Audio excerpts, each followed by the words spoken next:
Au Palais des Congrès de Cotonou ce vendredi 13 octobre 2023, le maire de Porto-Novo Charlemagne Yankoti et son homologue de Libreville ont raffermi les liens entre les populations à travers la signature de ce mémorandum d'entente entre les deux villes.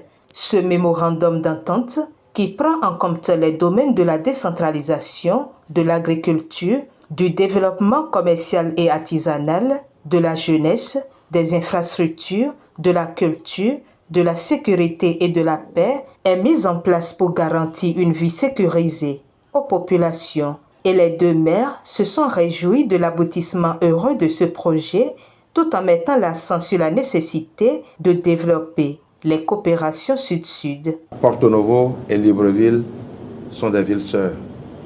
Et c'est des villes que la nature et le destin ont liées depuis des décennies, depuis des siècles. À Porto-Novo, quand on parle du Gabon, quand on parle de Libreville, c'est comme si on parlait de chez nous.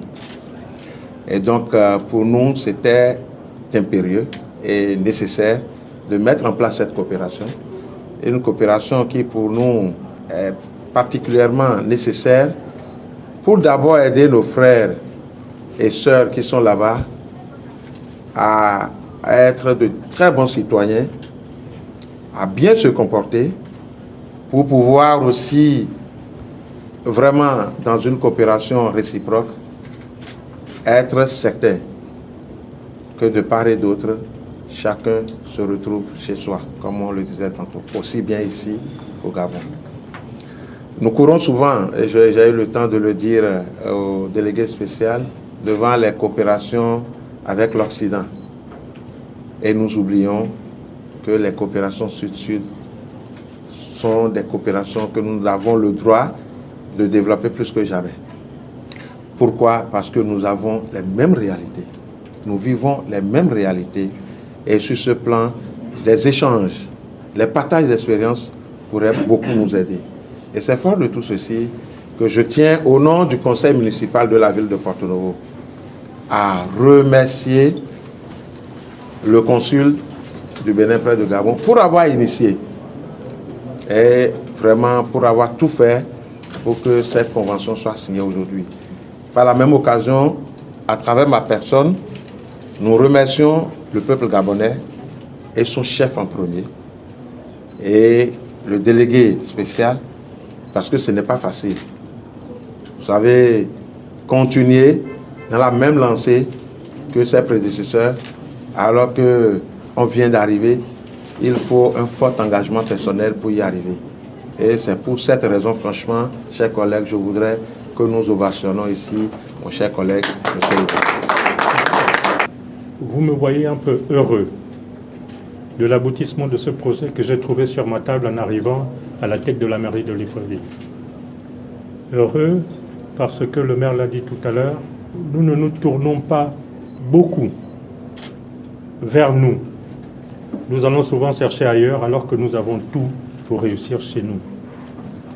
Et c'est pour ça que lorsque je trouve ce dossier sur ma table en arrivant à la tête de la mairie de Libreville, je ne pouvais que me réjouir de ce que cette initiative a déjà été lancée, que cette initiative avait déjà été discutée.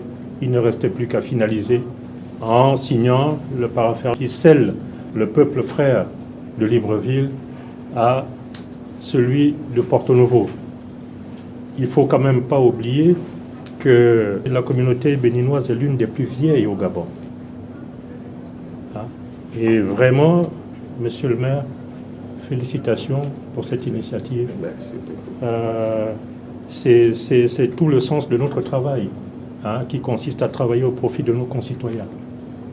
Et donc, on ne peut que se féliciter de l'aboutissement ce jour, de la signature de ce mémorandum qui scelle, on va dire, de manière beaucoup plus encadrée, le fonctionnement du quotidien de nos concitoyens, aussi bien à Porto-Novo qu'à Libreville. Je vous rassure, monsieur le maire, je ne pense pas que nous ayons eu beaucoup de difficultés avec les Béninois du Gabon, où qu'ils soient d'ailleurs, pas seulement à Libreville, où qu'ils soient d'ailleurs, pas seulement à Libreville, mais dans tout le Gabon.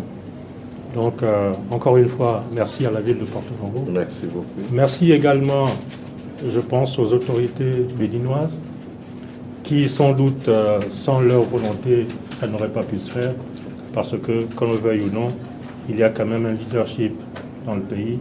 Et donc, on ne peut que dire merci à nos autorités d'avoir permis, d'avoir autorisé ce que nous sommes en train de faire aujourd'hui. Échange de paraffins et remise de cadeaux sont entre autres moments ayant marqué la cérémonie qui a pris fin par une photo de famille.